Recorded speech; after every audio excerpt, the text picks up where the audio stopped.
Bismillahirrahmanirrahim. Assalamualaikum warahmatullahi wabarakatuh. Alhamdulillah wassalatu wassalamu ala Rasulillah wa ala alihi wa sahbihi wa mawalah. Wa ashhadu an la ilaha illallah wahdahu la syarikalah. Wa ashhadu anna Muhammadan abduhu wa rasuluh sallallahu alaihi wa ala alihi wa sahbihi wa man tabi'al huda ila yaumil qiyamah. Alhamdulillah, puji syukur kita haturkan kehadirat Allah. Waktu duha ini kembali kita lanjutkan kajian dengan membaca kitab Al-Mulakhas fi Syarhi Kitab Tauhid. Dan insyaallah kita berada di bagian akhir dari bab Bayanu syai'in min anwa'is sihr. Penjelasan tentang aneka ragam sihir. Qala al-musannif rahimahullahu ta'ala, berkata Syekh Muhammad rahimahullah, walin Nasa'i, dan diriwayatkan oleh An-Nasa'i. Riwayat An-Nasa'i dalam Sunan As-Sughra yang disebut dengan Al-Mujtaba. Imam An-Nasa'i rahimahullah memiliki kumpulan hadis namanya Sunan Al-Kubra. Lalu salah satu di antara pejabat pemerintah meminta kepada beliau untuk meringkas Sunan Al-Kubra. Diringkaslah jadi Sunan As-Sughra atau yang disebut dengan Al-Mujtaba. Dan itulah yang dikenal dengan Sunan An-Nasa'i. Sehingga rawahun Nasa'i, riwayat Nasa'i, itu maksudnya adalah riwayat Nasa'i di Sunan As-Sughra atau di kitab Al-Mujtaba. Kalau diriwayatkan oleh An-Nasa'i di Al-Kubra, maka harus disebutkan rawahun Nasa'i fil Kubra, fi Sunan Al-Kubra. Tapi kalau rawahun Nasa'i saja, berarti maksudnya adalah rawahun Nasa'i fi Sunan As-Sughra atau di Al-Mujtaba. Dari hadis Abu Hurairah radhiyallahu anhu, beliau mengatakan, di sini tidak disebutkan apakah sabda Nabi sallallahu alaihi wasallam ataukah perkataan Abu Hurairah. Karena di sini tidak ada perkataan anin Nabi sallallahu alaihi wasallam, hanya penyebutan min hadits Abu Hurairah radhiyallahu anhu. Man aqada uqdatan thumma nafatha fiha faqad sahara. Barang siapa yang membuat ikatan, thumma nafatha fiha, kemudian disembur. Nafatha itu tiupan yang diiringi dengan titik-titik air ludah. Bahasa kita disembur. Thumma nafatha fiha, kemudian disembur ikatan tadi. Faqad sahara, berarti dia telah melakukan sihir. Wa man sahara faqad asyraka, dan siapa yang melakukan sihir berarti dia telah berbuat syirik. Wa man ta'allaqa syai'an wukila ilaih, dan siapa yang terlalu bergantung kepada sesuatu, wukila ilaihi, maka dia akan diserahkan kepada sesuatu itu. Hadis riwayat An-Nasa'i. Walil juz'il akhir minal hadis syawahid, untuk penggalan terakhir dari hadis, yaitu kalimat wa man ta'allaqa syai'an wukila ilaih. Di situ ada syawahid, ada riwayat-riwayat yang lain yang mendukung yataqawwa biha, yang menguatkan statusnya. Akhraj syahid, dan riwayat pendukungnya diriwayatkan oleh At-Tirmidzi. At-Tirmidzi dalam jami'nya, Jami' At-Tirmidzi, Ahmad dan Al-Hakim. Baik, sekarang coba kita lihat beberapa makna dari kosakata. Man aqada uqdatan ala syakli ma yaf'aluhu as-sahara. Siapa yang membuat ikatan seperti ikatan yang dibuat oleh tukang sihir. Min aqdil khuyut, di mana mereka membuat ikatan dengan cara dijahit. Al-khuyut, buntelan. Wa nahwiha, atau semacamnya. Kalau buat ikatan sih kita sering ya. Buat botok itu juga diikat ya. Di biting ya. Terus apa lagi? Pepes, tempe, itu buntelan semua ya. Tapi buntelan yang seperti ini tidak termasuk buntelan sihir. Ini buntelan mengenyangkan. Kita juga bikin buntelan yang lain. Buntelan isinya kantong duit, buntelan apalagi, dan benda-benda yang kita buntel. Maka di sini ditegaskan oleh Syekh Dr. Al-Fauzan, ala syakli ma yaf'aluhu as-sahara, seperti bentuk buntelan yang dibuat oleh tukang sihir. Pakai kain mori, dicelup minyak za'faron, habis itu dikasih uap, dikasih asap dari kemenyan. Isinya apa? Isinya jerami. Kemudian dikasih 1 butir beras. Terus dibungkus pakai kain mori, dijahit. Ditulisi la ilaha illallah. Kemudian dikalungkan di bayi. Setelah disembur. Maka praktik seperti ini termasuk sihir. Itu Pak, ada tulisan la ilaha illallah. Tulisan la ilaha illallah kalau tujuannya untuk syirik sangat mungkin. Sehingga jin tidak takut hanya sebatas tulisan. Jin tidak takut kalau hanya sebatas tulisan. Zikrullah yang ditakuti oleh setan adalah zikrullah dalam bentuk dibaca dan diiringi dengan keyakinan batin. Tapi kalau cuma tulisan, dipajang, dipakai jimat pun bisa. Kalau hanya tulisan. Dan saya pernah bongkar benda seperti ini. Kain mori yang dijahit, kemudian tak bongkar, isinya jerami. Nah, di tengah jerami itu ada 1 butir gabah. Masya Allah. Filosofinya begini Pak, ini nanti kalau anak ini kelaparan, maka dia tandur 1 butir gabah tadi, akan menumbuhkan 7 bulir. Setiap bulir isinya 100 gabah. Sehingga jadi 1 bulir jadinya 700 gabah. Selak mati Mas, kelaparan nandur gabah.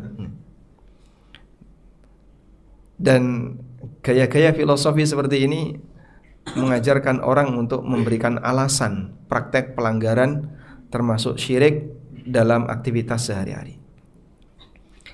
Wa nafatha fiha an-nafsu huwa an-nafkhu ma'arikin wa huwa dunat tafal. Nafatha dari kata an-nafsu maksudnya adalah an-nafkhu ma'arikin, tiupan yang diiringi dengan titik-titik ludah, cairan ludah, semburan yang ada cairan-cairan ludah. Wa huwa dunat tafal, tidak seperti meludah. Jadi kalau meludah ini kan semuanya cairan. Kalau ini cairan bercampur dengan apa? Dengan udara, dengan angin. Faqad sahara, maka dia telah melakukan praktek sihir. Maksudnya adalah fa'ala sihral muharram. Dia telah melakukan praktek sihir yang diharamkan. Wa man sahara faqad asyraka, dan barang siapa yang melakukan sihir berarti dia telah berbuat syirik. Li'anna sihra la yata'atta biduni syirki, karena praktek sihir tidak akan dilakukan tanpa syirik. Li'annahu isti'anatun bisyayatin, sebab sihir itu ada unsur minta pertolongan kepada setan. Nah, ini ada 1 kalimat yang berbahaya kalau orang tidak perhatian. Wa man ta'allaqa syai'an ukila ilai. Siapa yang bergantung kepada sesuatu, maka dia akan dipasrahkan oleh Allah, diserahkan oleh Allah kepadanya. Sehingga salah tempat bergantung, celaka dunia akhirat. Maka orang yang terlalu bergantung pada jimat, ya sudah diserahkan ke jimatnya. Nah, jimatmu sekarang bisa apa? Nggak bisa apa-apa. Terlalu bergantung kepada keris, diserahkan ke kerisnya. Diserahkan di sini maksudnya gimana Pak? Hatinya dibuat bergantung sangat kuat sehingga sampai melupakan yang lain. Maka dalam pikiran dia sebab keselamatan hanya 1 itu. Karena hatinya dibuat sangat bergantung. Wukila ilai, dia akan dipasrahkan kepadanya. Makanya ini hukuman terhadap orang yang bergantung kepada selain Allah. Sehingga Allah Subhanahu wa taala jadikan hatinya semakin kuat ketergantungannya kepada benda-benda tadi, kepada makhluk-makhluk tadi. Ada yang terlalu bergantung kepada kuburan, ada yang terlalu bergantung kepada jimat, ada yang terlalu bergantung kepada senjata-senjata yang diyakini punya nilai keramat. Ini bisa berbahaya. Termasuk diantaranya adalah orang yang terlalu bergantung kepada sebab kauni. Contohnya Pak, terlalu bergantung kepada suami, sehingga ketakutan dia kehilangan suami itu luar biasa. Kalau suaminya mati, Masya Allah, seperti sudah berakhir hidupnya. Dan itu ajaran animisme, dinamisme, ajaran kesyirikan masa silam yang dikenal di Indonesia ya. Sehingga kalau suaminya mati, dibakar, istrinya harus ikut nyemplung ke dalam api, ikut dibakar, biar mati bareng dengan suaminya. Karena diajarkan seperti itu. Hidupmu kalau tanpa suami habis. Maka begitu suaminya mati dibakar, dia ikut dibakar. Di masa jahiliyah juga seperti itu. Sedangkan kaum muslimin diajarkan untuk tawakal kepada Allah, bahwa bergantung jangan sampai salah tempat. Seharusnya kau bergantung kepada Allah, bukan bergantung kepada makhluk. Sementara posisi makhluk hanya sebab. Baik. Maka dalam hal ini, ketergantungan makhluk kepada makhluk yang lain ada dua. Satu, ketergantungan karena latar belakang ideologi, karena latar belakang keyakinan. Walaupun gak masuk akal, tetap dia yakini. Karena berangkatnya dari apa? Dari ideologi tadi, dari keyakinan. Iki apa tadi? Buntelan. Fungsinya apa? Oh, itu pesugihan. Apa hubungannya antara pesugihan dengan, apa hubungannya dengan buntelan dengan pesugihan? Marakno sugih? Tidak ada. Walaupun tidak masuk akal, tapi tetap diyakini. Inilah ketergantungan pada apa? Ini contoh ketergantungan pada sesuatu karena keyakinan. Nah, yang seperti ini berarti yang seperti ini termasuk memanfaatkan jimat dan hukumnya syirik asghar. Karena jimat itu nggak ada hubungannya dengan kondisi real yang ada di lapangan. Sebentar, ini kayaknya perlu dipegangi begini. Oke. Selanjutnya, ada ketergantungan kepada sesuatu tertentu yang masuk akal. Sehingga dia bukan karena latar belakang ideologi, tapi karena latar belakang kebutuhan. Contoh, ketergantungan pada nasi. Mas, seneng nasi nggak mas? Seneng, insya Allah. Apakah tergantung pada nasi?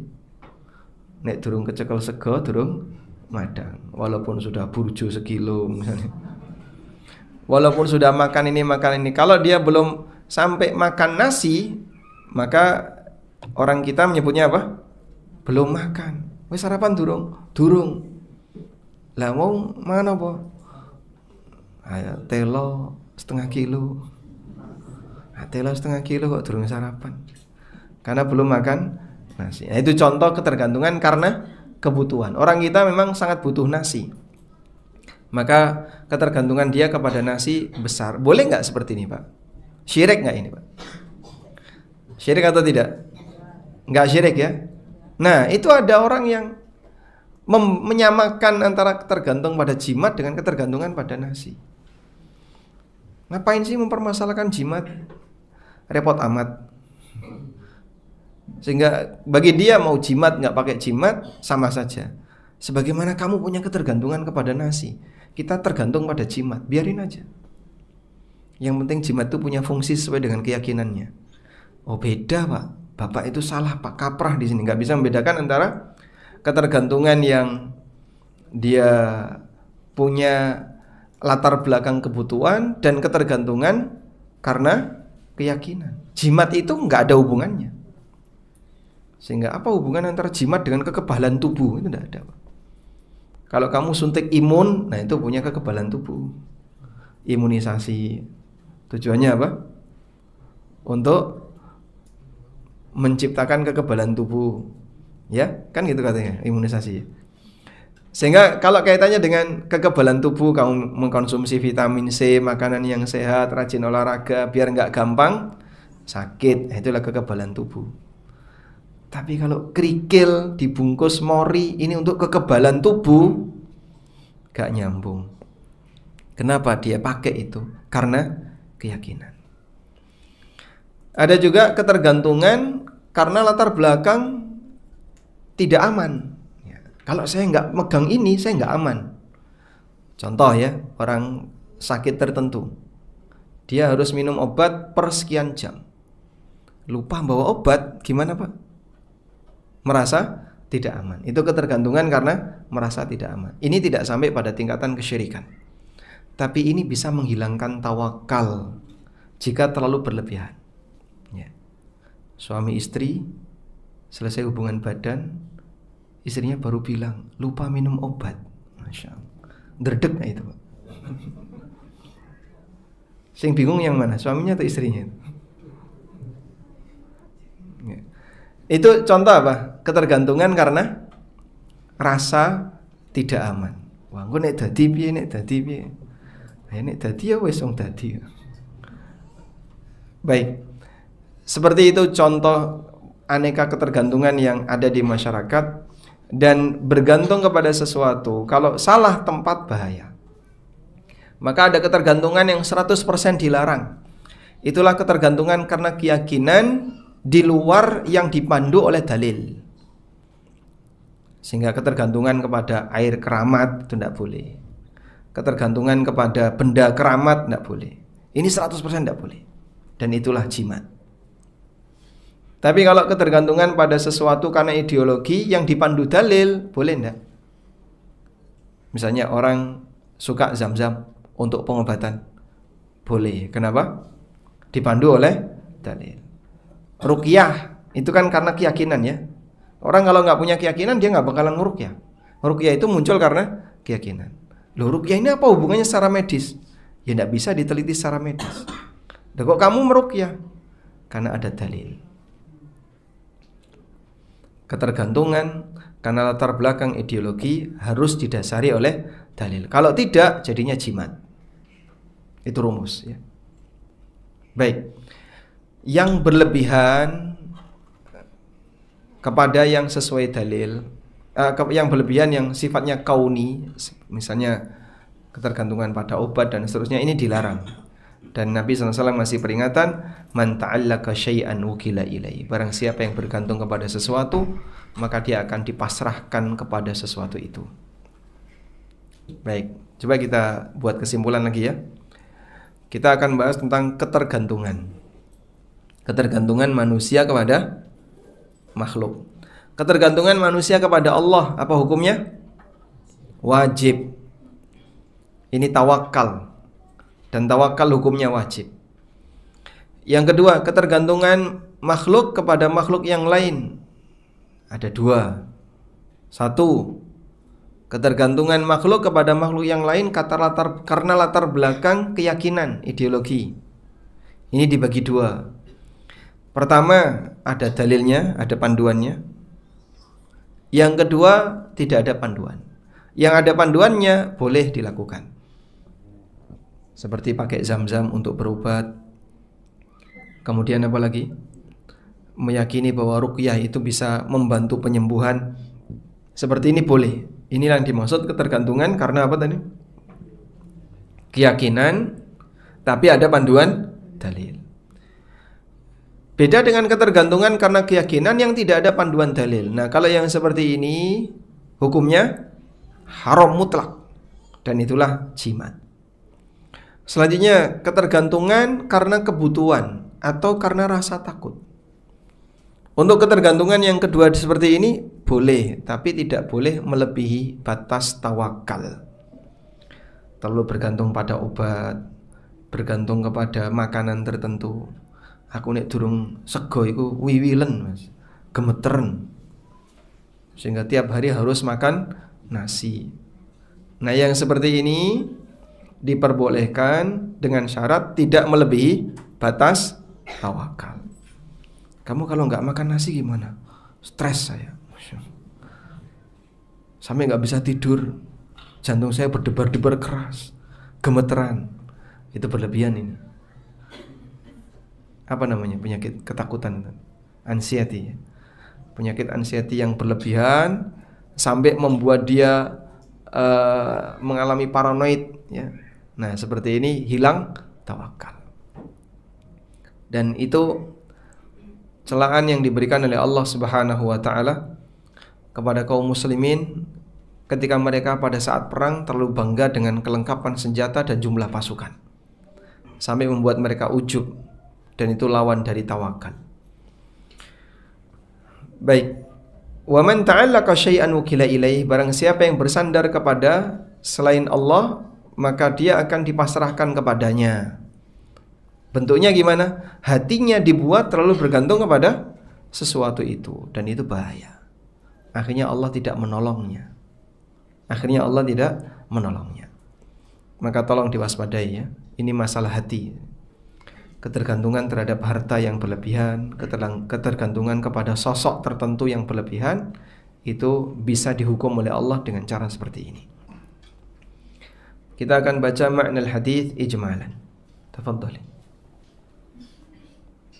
Bismillah wassalatu wassalamu ala Rasulillah. Qala al-mu'allif hafizahullah ta'ala. Makna al-hadits ijmalan yubayyinu sallallahu alaihi wasallam naw'an min anwa'i sihri wa hukmahu muhadziran ummatahu min ta'atihi fayaqulu inna min anwa'i sihri an ya'qida al-'uqada fil quyuti wa nahwiha wa yanfukha fi tilka al-'uqadi nafkhan mashuban birriqi wa dhalika anna as-saharata idha aradu 'amala sihri عقدوا الخيوط ونفسوا على كل عقدة حتى ينعقد ما يريدون من السحر فتتكيف نفسه الخبيثة بالشر ويستعين بالشياطين وينفخ في تلك العقد فيخرج من نفسه الخبيثة نفس مقترن بالريق الممازج للشر ويستعين بالشياطين فيصيب المسحور بإذن الله الكوني القدري. مناسبة الحديث للباب أن فيه بيان نوع من أنواع السحر وهو سحر العقد المسمى بالعزيمة. ما يستفاد من الحديث الأول بيان نوع من أنواع السحر وهو ما كان بواسطة العقد والنفس. الثاني أن السحر شرك لأنه استعانة بالشياطين.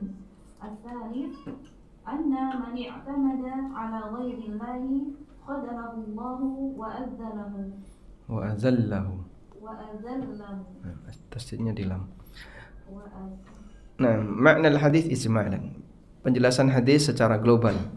Nabi SAW menjelaskan naw'an min anwa'is sihr, aneka ragam sihir, dan berikut hukumnya.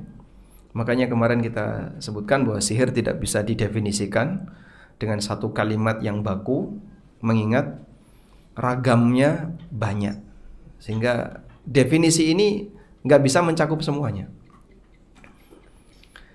Muhadziran ummatahu, sebagai peringatan bagi umatnya agar jangan sampai melakukan praktek sihir.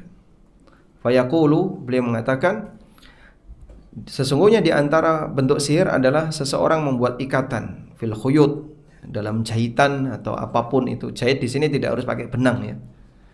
Bisa jahit pakai benda-benda apapun, yang penting pokoknya jahitan. Nek sihir di staples, Pak, sama saja ya. Mau dilem, mau di staples, mau intinya buntelan. Wa yanfukha fi tilkal uqad nafkhan mashuban birrik, lalu disembur diiringi dengan apa? Titik-titik cairan ludah. Karena tukang sihir ketika dia melakukan praktek sihir, aqadul khuyut, dia membuat buntelan. Wa nafathu ala kulli uqdatin, kemudian dia tiupkan, dia sembur di setiap-tiap buntelan tadi, sehingga terjadilah apa yang dia inginkan, apa yang mereka inginkan berupa sihir tadi. Maka dalam hal ini bercampur antara jiwa yang buruk bisyarri, dengan semangat yang buruk. Jiwanya sudah jiwa yang jelek, punya niat jahat, asyar, sehingga kecampur. Ada orang yang karakternya buruk tapi terkadang punya niat baik. Orang ini dukun, karakternya buruk. Pas ada orang yang sedang kecelakaan ditolong. Nah, itu pas dukun lagi punya niat baik. Tapi di saat dukun ini sedang beraksi untuk nyihir orang, jiwa buruknya diliputi dengan niat jahatnya. Wa yasta'inu bisyayatin, lalu dia minta tolong dengan setan, minta bantuan setan. Maka keburukan 3 bertumpuk jadi 1. Lapis pertama adalah karakter buruknya, penjahatnya. Dia punya karakter jahat. Lapis yang kedua, keinginan dia untuk berbuat jahat. Lapis yang ketiga, pertolongan setan yang jahat. Lalu dia tiupkan, dia semburkan di ikatan tadi. Fayakhruju min nafsihil khabith, maka keluarlah dari jiwa buruknya tadi nafasun muqtarinun birrik, sebuah tiupan, semburan yang diiringi dengan titik-titik air ludah, al-mumazij lisyarri, yang bercampur dengan asyar, dengan niat jahat dalam hatinya. Ini Syekh Fauzan seperti menjelaskan ramuan makanan ya. Racun ya, dicampur dengan nanah, ditambah dengan ludah, dikasih darah. Wa yasta'inu bisyayatin, kemudian dia minta bantuan setan. Fayusibal mashura, sehingga mengenai al-mashura, orang yang disihir, biiznillah, dengan izin Allah, melalui kekuatan jahat yang ada dalam dirinya. Hatinya jahat, ditambah dengan keinginan besar untuk berbuat jahat, diiringi dengan semangat yang jahat, dibantu penjahat. Jadilah kekuatan jahat, energi hitam. Terus kok bisa mengenai, Pak? Ya, sebagaimana umumnya penyakit. Jadi dia menularkan penyakit tapi dengan cara tidak kelihatan. Kalau penyakit itu kita sepakat sebagai keburukan. Misalnya orang kena COVID ya. Dia punya virus. Virus ini keburukan ya. Kemudian virus itu disebarkan ke orang lain dengan cara dia ludahi orang lain, disembur orang lain. Dia nyembur orang lain. Virus itu masuk melalui droplet namanya. Apa itu? Droplet ya. Melalui bintik-bintik cairan yang terbang di udara, dihirup, lalu tertularlah virus tadi. Nah, kurang lebih seperti itu. Sehingga para ulama mengatakan sihir itu sebagaimana penyakit. Maka tidak heran kalau Nabi SAW tersihir, sebagaimana orang bisa kena sakit. Karena beliau itu manusia sebagaimana yang lainnya. Sehingga kok seorang Nabi tersihir, Pak? Ya sebagaimana Nabi bisa sakit, sebagaimana manusia bisa sakit. Karena Nabi itu tidak maksum dari penyakit, sebab beliau manusia. Sehingga Nabi SAW pernah terluka, Rasulullah SAW pernah demam, Nabi SAW pernah terkena sihir. Maka beliau terkena sihir, beliau sakit, normal sebab beliau manusia. Dengan izin Allah al-kauni al-qadari. Izin kauni maksudnya adalah takdir. Ya Allah takdirkan dia sakit melalui proses tadi. Karena Allah Maha Kuasa untuk menghindarkan para hambanya dari semua potensi bahaya. Tapi terkadang hambanya itu melakukan sesuatu yang berbahaya. Misalnya ya, saat Nabi Yusuf alaihissalam diajak oleh saudara-saudaranya, Yakub itu kan sudah punya firasat nggak baik terkait saudaranya Yusuf. Ini pasti mau mencelakakan adiknya ini. Tapi kenapa tetap diizinkan? Liyaqdiyallahu amran kana maf'ula. Allah takdirkan itu terjadi agar nanti ada takdir-takdir yang lain terjadi. Liyaqdiyallahu amran kana maf'ula. Allah putuskan agar nanti ada takdir-takdir yang lain yang akan terjadi. Sehingga perjalanan panjang yang dialami oleh Yusuf diawali dari ketika Nabi Yakub mengizinkan anak-anaknya untuk membawa Yusuf. Padahal Yakub sudah punya firasat yang gak baik. Walaupun Yakub yakin, Yakub punya keyakinan, kalaupun Yusuf hilang, pasti dia akan kembali. Karena mimpinya sudah diceritakan kepada ayahnya. Sehingga saat Yusuf di waktu kecil bermimpi melihat apa? Inni ra'aitu ahada asyara kaukaban wasyamsa wal qamara ra'aituhum li sajidin. Aku melihat 11 bintang, matahari dan bulan, semuanya sujud kepadaku. Ya bunayya la taqsus ru'yaka ala ikhwatika. Wahai anakku, jangan kau ceritakan mimpimu kepada saudara-saudaramu. Dan ini indikator bahwasanya saudaranya Yusuf juga pintar takwil mimpi. Mungkin belajar dari ayahnya. Tapi waktu itu Nabi Yakub tidak menyebutkan seperti apa takwilnya. Takwilnya terjadi kapan? Sekian puluh tahun berikutnya. Sekian puluh tahun berikutnya baru takwil itu terjadi. Sehingga beliau bermimpi di waktu masih kecil, takwilnya terjadi ketika beliau sudah dewasa. Baik. Dan dari sinilah kita bisa lihat bahwa terkadang Allah takdirkan sesuatu terjadi sesuai dengan yang Dia kehendaki, agar nanti akan ada kejadian-kejadian berikutnya. Karena takdir itu ujian dari Allah. Terkadang saya sempat berpikir agak sedikit terlalu kebablasan mengenai kejadian Husain bin Ali radhiyallahu anhu. Beliau dibunuh di mana? Di Karbala. Waktu Husain bin Ali itu kan sebelumnya beliau mengirim Muslim bin Aqil ya. Muslim bin Aqil datang ke daerah Irak untuk melihat kondisi yang sebenarnya di Irak. Betul nggak kalau masyarakat Irak itu mau membaiat Husain? Datanglah Muslim bin Aqil ke sana, kemudian sampai menghimpun kekuatan, tapi kemudian kekuatan itu bisa dipatahkan dan Muslim bin Aqil dibunuh. Nah, Muslim bin Aqil ini sudah ngirim surat ke Husain, jangan datang ke Irak, karena ternyata mereka semuanya adalah penipu. Mereka nggak bakalan mau membelamu. Bahaya di sini. Surat itu sudah sampai ke Husain. Saat Husain berangkat, ada 3 orang besar yang sudah menahan Husain. Jangan berangkat. Ibnu Abbas, Ibnu Umar, dan siapa? Satu lagi, Ahmad bin Khalil Al-Farahidi. Kalau ini kan tabi'in ya. Sekelas Ibnu Abbas dan Ibnu Umar, jauh lebih senior dibandingkan Husain. Itu ditolak sama Husain. Pokoknya harus tetap berangkat.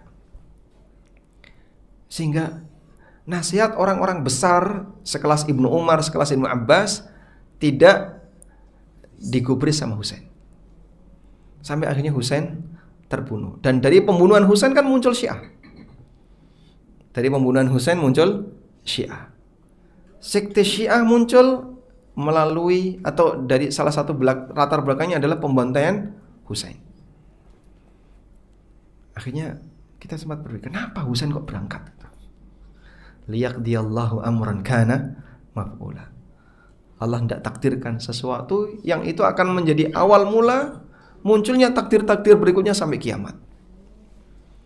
Sehingga terjadi ketegangan antara Muslim ahlu sunnah dengan Syiah sepanjang sejarah agama kaum muslimin, dari mulai masa itu sampai masa sekarang.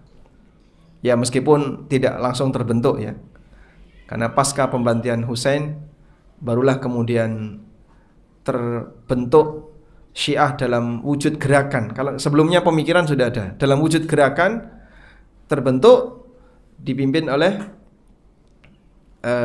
Mukhtar Ats-Tsaqafi. Dan terjadilah seperti yang saat ini kita bisa lihat ya, sehingga ketegangan antara ahlu sunnah dengan Syiah sepanjang perjalanan sejarah yang sudah banyak menelan korban, agar ini jadi ujian bagi para hamba untuk mengukur sejauh mana tingkat keseriusan kamu dalam mengikuti sunnah Nabi SAW. Baik. Kemudian munasabatul hadis lil bab, keterkaitan hadis dengan bab. Dalam hadis ini terdapat penjelasan tentang salah satu bentuk sihir, yaitu sihir uqad yang disebut dengan azimah. Sihir uqad namanya apa? Azimah. Sihir buntelan itu namanya azimah. Pelajaran dari hadis terdapat penjelasan tentang salah satu bentuk sihir yang dilakukan melalui perantara ikatan atau buntelan dan semburan. Dan bahwasanya sihir itu adalah praktek syirik karena di situ meminta bantuan kepada setan. Dan siapa yang bersandar kepada selain Allah, khadzalahullah, Allah akan biarkan dia. Allah tidak akan ngasih pertolongan kepadanya. Wa adzallahu, dan Allah akan menghinakannya. Waliyadzubillah. Makanya waspada dengan ketergantungan kepada makhluk yang lain. Baik. Selanjutnya hadis dari Ibnu Mas'ud radhiyallahu anhu, Rasulullah sallallahu alaihi wasallam pernah bersabda, "Ala unabbiukum mal adhu hiyan namimah alqalah bainan nas." Maukah aku tunjukkan kepada kalian apa yang dimaksud dengan adhu? Maknanya adalah al-kadzib was-sihr. Apa yang dimaksud dengan al-adhu? Tahukah kalian apa itu al-adhu? Itu adalah namimah. Siapakah orang yang melakukan praktek namimah itu? Alqalah bainan nas. Orang yang suka memindahkan berita di antara sesama masyarakat. Hadis riwayat Muslim. Ala adatu tanbih. Ala di sini kata yang digunakan untuk memberi peringatan. Ketahuilah. Nah, orang terus fokus ya. Coba perhatikan. Itu fokus ya. Dengerin dulu. Itu membuat orang fokus. Itu namanya apa? Adatu at-tanbih. Unabbiukum ukhbirukum, maukah aku tunjukkan kepada kalian. Al-adhu dengan fathah ain sukun dot, masdar adah, ya'dahu, adhan, maknanya adalah kadzib, berdusta, menyihir, wa namma, dan menyebarkan namimah, wal muradu bihi huna, dan maksud Nabi SAW di sini adalah sihir. Tahukah kamu apa itu sihir? Itu adalah namimah. An-namimah naqlul hadis ala wajhil ifsad. Menyebarkan berita, menyampaikan berita tapi dengan maksud ngerusak hubungan. Ini bahaya. Makanya Allah Subhanahu wa taala melarang kita untuk mengikuti an-namam. Wala tuti kulla hammazin mahin masya'im binamim. Gimana? Hammazin masya'in binamim. Jangan kau taati orang yang terhina itu, yang dia suka al-hammaz. Hammaz itu suka membuli orang. Masya'in binamim, dan suka menyebarkan namimah. Maka namimah itu biar tidak tersebar, jangan digubris. Bisa jadi Anda nanti jadi korban. Mohon maaf ya. Di lingkungan yang punya keseragaman latar belakang akidah, terkadang namimahnya dominan. Dan saya menemukan beberapa orang yang, terutama ibu-ibu, ini penampilan Masya Allah, kita nggak ragukan dari sisi pakaian, tapi ternyata dia punya potensi namimah. Dia potensi namimah, suka memindahkan berita dari satu titik ke titik yang lain, sehingga dia ini orang yang jadi pusat berita. Kalau ada kabar apa gitu, dia yang tahu duluan. Ada orang model kayak gitu ya. Dia yang tahu duluan. Terus kadang dia sebarkan, si A lagi gak seneng sama si B, ngomong apa, terus dia sebarkan kepada si B. Mohon maaf tadi si B itu ngomong seperti ini, si A ngomong seperti ini sama kamu. Akhirnya emosi dia. Berarti namimah itu jujur gak? Jujur tidak? Jujur tapi bikin ajur ya. Namimah itu jujur, dia gak bohong. Aku gak bohong loh ini ya, aku sampaikan apa adanya. Ini rekamannya nih, Masya Allah. Tapi tujuannya apa? min ajli al-ifsad. Sekarang saya sebutkan contoh namimah yang paling banyak. Ini paling banyak. Saya kira di sini pun banyak insyaallah. Sebagaimana Jogja Utara juga banyak. Nah, lembaga pendidikan. Di situ mendidik anak-anak dari mulai SD sampai SMA, SMP, SMA. Dah. Baik yang mondok maupun yang tidak mondok. Lalu ini anak cerita tentang sesuatu yang ada di pondok. Namanya anak ketika cerita, harapan dia apa? Cari pembelaan. Harapan dia cari pembelaan. Ketika dia sudah mencari pembelaan, maka dia akan selalu berada di posisi pasti, jadi sebagai korban.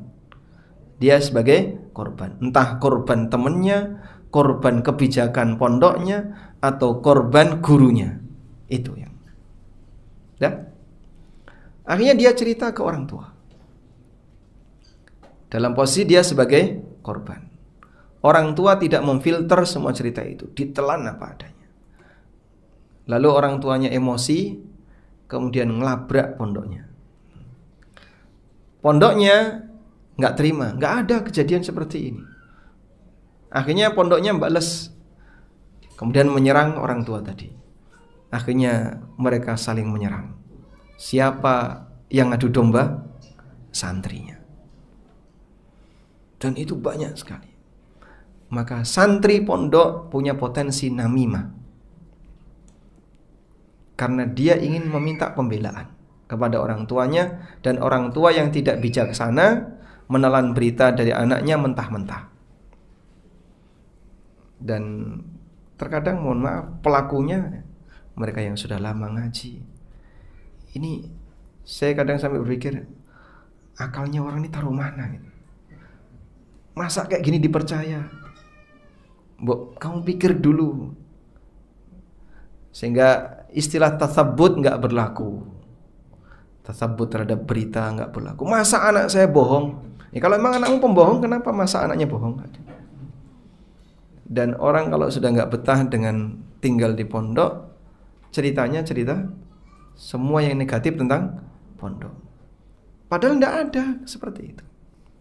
Ya, makanya mungkin tolong diwaspadai ya, Bapak Ibu sekalian, baik yang kelihatan maupun tidak kelihatan.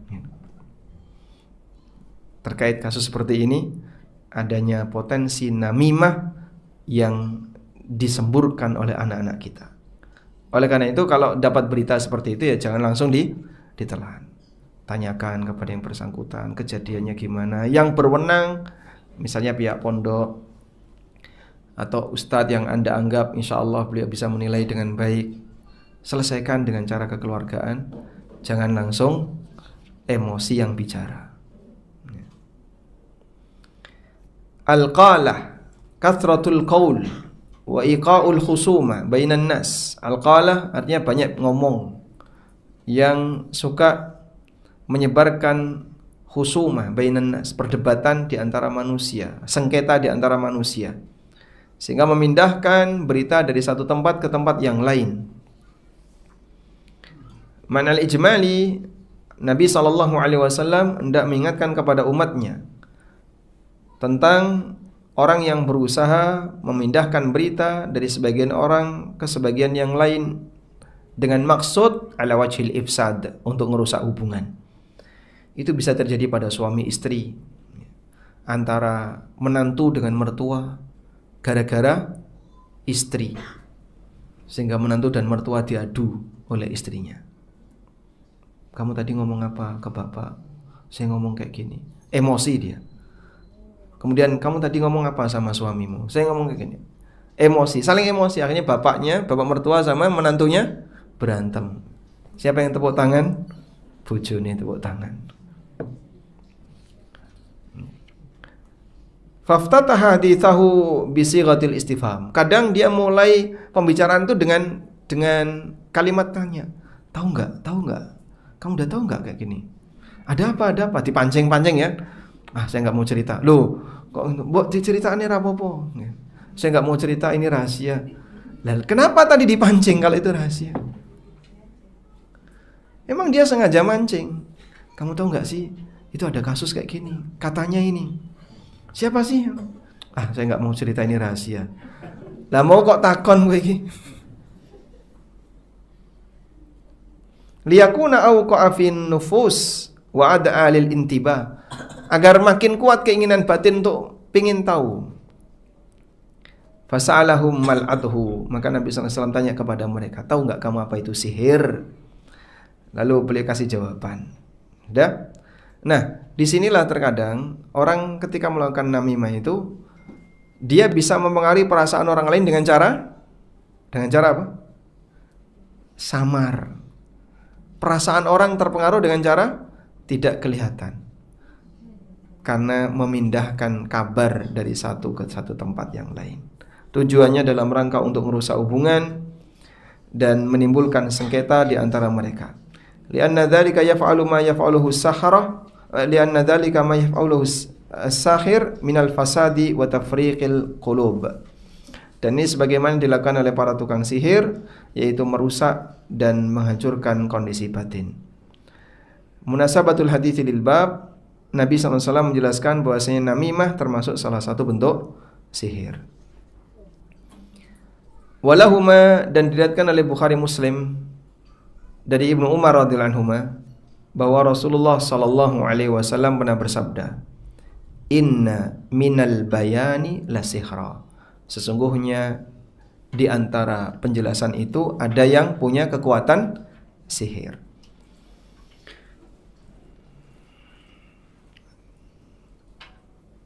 Atau sebelumnya ma yustafadu minal hadis, pelajaran yang bisa kita ambil dari hadis tentang namimah tadi ya. Bahwasanya namimah termasuk salah satu di antara bentuk sihir. Karena ini seperti yang dilakukan oleh tukang sihir, yaitu at-tafriq bainal qulub, merusak hubungan hati manusia sehingga orang bisa saling membenci. Wal ifsad bainan nas, merusak hubungan sama masyarakat. Bukan karena namam, bukan karena orang namimah itu ya'khudhu hukmas sahir, dihukumi sebagai penyihir min haitsul kufri wa ghairihi, dalam arti dia sama-sama kafir atau boleh dibunuh sebagaimana hukuman tukang sihir. Sehingga disebut sihir, kenapa? Namimah disebut sihir, kenapa? Kenapa Mas? Namimah disebut sihir? Karena satu, memberi pengaruh tapi tidak kelihatan. Yang kedua, merusak hubungan. Sebagaimana tukang sihir punya keinginan untuk merusak hubungan antara suami dan istri. Wa yata'allamuna ma yufarriquna bihi bainal mar'i wazauji. Mereka mempelajari sihir yang memisahkan antara seseorang dengan istrinya. Yang kedua, haramnya namimah dan termasuk dosa besar. Yang ketiga, pembelajaran dengan metode tanya jawab itu hukumnya diperbolehkan, karena ini bisa merangsang orang untuk ingin tahu lebih detail. Selanjutnya, al-bayan la sihra. Sesungguhnya inna minal bayani la sihra, penjelasan itu punya kekuatan sihir. Al-bayan maksudnya adalah al-balaghah wal fasahah. Punya kemampuan menyampaikan dan fasih ketika menyampaikan. Dan kekuatan orang yang bisa menyampaikan dengan fasih itu menambah keindahan. Di STDI Imam Syafi'i itu ada tulisan gede sekali. Min zinatir rajul fasahatuhu. Gantengnya orang adalah fasihnya ketika bicara. Ya. Makanya kalau Pak RT kok ngomongnya Masya Allah, tegas, fasih, tambah la sihra ay ya'malu amal as-sihri. Maksudnya adalah dia melakukan sebagaimana kerjanya sihir. Fa yaj'alul haqqo fi qalibil batil. Maka kebenaran bisa dibalik sehingga terlihat sebagai kebatilan. Wal batila fi qalibil haqq. Dan kebatilan terlihat sebagai kebenaran. Fa yastamilu qulubal juhal. Maka hati orang-orang bodoh condong kepadanya. Iki wis cetha-cetha salah saya dibelo. Dan pakai apa? Pakai alasan logika. dengan menggunakan kata-kata sampai membuat orang tertarik untuk mengikutinya. Membela rokok itu kan Masya Allah, karena rokok terlalu sering diserang, akhirnya mereka yang sering rokok ya, itu berusaha untuk membela rokok. Makna global dari hadis, Nabi SAW menjelaskan salah satu bentuk sihir yaitu al-bayan, al-mutamatsil fil fasaha wal balagha, yang di situ maksudnya adalah mewakili kefasihan dan kemampuan balagha. Karena ini bisa menimbulkan athar, pengaruh fil qulub wal asma', hati dan pendengaran, sehingga orang bisa merasakan nikmat ketika mendengarkan itu. Bahkan sampai yusawwirul haqqa fi suratil batil, dia bisa menggambarkan kebenaran sehingga terlihat kebatilan, dan menggambarkan kebatilan sehingga terlihat sebagai kebenaran, sebagaimana dilakukan oleh tukang sihir. Wal muradu, sehingga yang dimaksud di sini adalah dhammu hadzan naw' minal bayan, celaan model penjelasan semacam ini, yalbisul haqqa bil batil wa yumawwihu 'ala sami', di mana dia mencampurkan antara kebenaran dengan kebatilan sehingga menipu pendengar. Bagi yang tidak hati-hati dan waspada, tertipu. Dai ini viral, semua orang menyangka ahlu sunnah, belakangan kelihatan oh ternyata dia menyimpang. Awalnya dulu semua orang menyangka ahlu sunnah, belakangan ketahuan oh ternyata dia sufi. Munasabatul hadits lil bab, keterkaitan hadis dengan bab ini. Dalam hadis ini terdapat penjelasan tentang salah satu bentuk sihir yaitu al-bayan. Pelajaran dari hadis, ada salah satu bentuk sihir yaitu al-bayan alladzi fihi tamwihun wa talbisun, yang di situ berisi penipuan dan membuat sesuatu jadi talbis, samar. Dhammu hadzan naw' minal bayan, celaan model penjelasan semacam ini. Ammal bayanul ladzi yuwaddihul haqqa, adapun penjelasan yang tujuannya untuk semakin menampakkan kebenaran dan mempengaruhi orang untuk mengikuti kebenaran, kemudian menampakkan kebatilan sebagai kebatilan, maka praktik seperti ini termasuk mamduhun, sesuatu yang terpuji. Sehingga penjelasan dengan hasil bahwasanya kebenaran makin tampak, ini adalah penjelasan yang terpuji. Wallahu a'lam. Baik, mungkin itu yang bisa kita sampaikan. Semoga bermanfaat. Wassallallahu ala nabiyyina Muhammadin wa ala alihi wa sahbihi wasallam.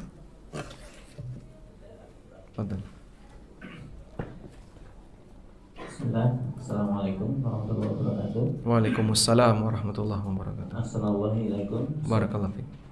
Bolehkah bergantung yang sangat dalam mengambil sebab syar'i? Misalnya kalau tidur tidak ruqyah, mandiri dulu dengan membaca 3 qul, rasanya ada kekhawatiran diganggu setan atau mimpi buruk.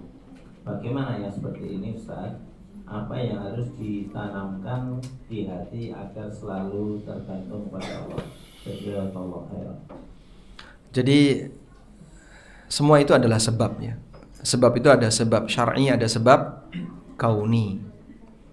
Sebab kauni seperti Anda kedinginan pakai selimut, Anda tidur pakai AC biar nggak kepanasan, dan seterusnya. Itu sebab kauni. Nah, ketergantungan kepada sebab kauni hukumnya boleh, tapi tidak berlebihan. Sebab syar'i, doa. Doa ini sebagai bentuk upaya tawakal kepada Allah. Sehingga setelah berdoa kan dia minta kepada Allah, maka dia pasrahkan hasilnya kepada Allah. Oleh karena itu, kalau ketergantungannya hanya kepada doa saja, doanya yang jadi titik ketergantungan dia, ini masalah. Wah, lali dongane, piye iki lali dongane? Nah, biasanya sing sampean waca, saya itu biasanya baca pakai kertas, Pak. Iki lali ra kegawa, lupa enggak terbawa. Lali dongane piye? Akhirnya dia kadang sampai khawatir berlebihan karena lupa doanya. Berarti ketergantungan dia kepada apa? teks, bukan kepada Allah. Padahal orang bisa berdoa dengan bahasa apapun, tapi karena ketergantungan kepada teks, ya modelnya kayak tadi. Oleh karena itu dalam hal ini wallahu a'lam, kalau Anda merutinkan sunnah tadi, yaitu meruqyah diri sendiri sebelum tidur dengan membaca Al-Ikhlas, Al-Falaq, An-Nas selalu ditiupkan ke badan sebanyak 3 kali, insya Allah hal yang baik. Dan ketika Anda lupa, merasa ada yang hilang, itu juga hal yang baik, karena meninggalkan sunnah dalam hal ini ya. Tapi kalaupun tidak melakukannya sampai takut berlebihan, nah ini mungkin masalah. Maka arahkan, saya merasa ada yang hilang karena tidak melakukan sunnah. Namun jangan sampai ada ketakutan berlebihan ketika tidak melakukan itu sesekali. Wallahu a'lam. Pertanyaan kedua, Ustaz. Bismillah. Assalamualaikum. Barakallahu fiik. Izin bertanya, Ustaz, apa hukumnya menerima hadiah undian dari bank di mana kita menjadi nasabah bank tersebut? Ada kasus fulan menerima hadiah undian dari bank berupa sebuah motor Fulan tidak punguti biaya apapun, hanya membayar untuk mengurus surat-surat motornya di kepolisian. Setelah motor diterima dari bank, jadi jika status motornya itu haram, sekarang apa sebaiknya yang dilakukan, di mana Fulan sudah memakai motornya itu selama kurang lebih 2 tahun. Jazakumullah khairan. Masya Allah. Baik, Fulan tidak boleh memanfaatkan motor itu karena ini motor hadiah dari status dia sebagai nasabah bank. Oleh karena itu motor ini bisa diberikan untuk kegiatan sosial, bisa dijual lalu uangnya dibagi-bagikan ke fakir miskin, atau dia bisa berikan ke yayasan dan lembaga sosial untuk operasional, sehingga dikembalikan ke umat, ke masyarakat. Yang sudah berlalu, kalau Fulan tidak tahu, ya sudah berlalu. Tapi untuk berikutnya segera diselesaikan dengan cara tadi. Wallahu a'lam. Pertanyaan ketiga, Ustaz. Assalamualaikum. Waalaikumsalam. Assalamualaikum, Ustaz. Afwan mau tanya, qadarullah ada teman tanpa sengaja terjerat riba. Beliau ingin taubat.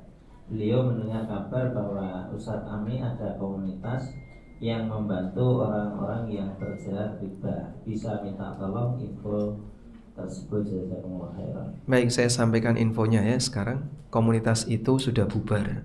Nah, itu info terakhirnya.